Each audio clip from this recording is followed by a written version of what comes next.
አይደለም ተፈርማለሁ። ይሄ እኮ ናኦሚ አልተረዳኸኝም። ውብዬ ተረድቼሻለሁ፣ ግን መፈረሙን ምን አመጣው? ውብዬ ይኸውልህ እኔ እና እሱ ተለያይተናል። ወረቀት ብቻ ነው የሚያገናኘን። በቃ 80 ሳይቀድ ደግሞ ቤተሰብ ሳያከብር ይሄ ነገር 80 መቅደድ አለበት። ይሄ ሌላ ቦታ ለምን ኪራኔ ግን የኛ ክብር ነው የሚወድቀው። እንዴት አይገባኝም? ተጨቃጨቁ እናንተ ለምን እንደምትጨቃጨቁት? ቆይ እነሱ ሲለያዩ ልጆች እንደሚበታተኑ ለምን አታስቡ እንዴ? ቆይ እሷ ትሙት የሆነ ነገር ትሁን እና ብቻሽን ያላበት በሳምንት ስንትና ስንት ሴት እያመጣ ያንጋጋብን ቤት ውስጥ ምን አይነት አባት ምን ትችያለሽ? እናቱ ብቻ እኮ ነው መሆን የምትችይ። አባትነቱን በውጪ አልከለከልኩትም። ገብቶሻል? ለልጆቼ አላንስም። ግን አሁንም ሲጀመር ናይ ከኔ ጋር አይደለም።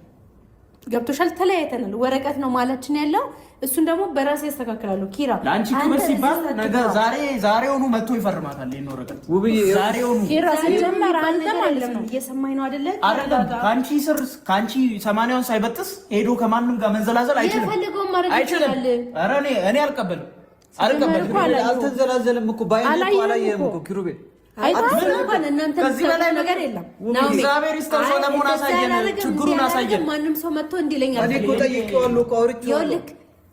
አንድ ወንድ ከሚስቱ ውጪ ተሳስቶ እጁን ትከሻ ሴት ትከሻ ላይ ማድረግ በራሱ ማለት ነው መንዘላዘል ነው እንዴ? ላዩ ላይ እየተኛች የምን ትከሻ ነው? ቤቴ ድረስ ይዞ ይመጣ ነው። ሰላም እሱ ልክ እኮ ነው። ውብዬ የዋህነት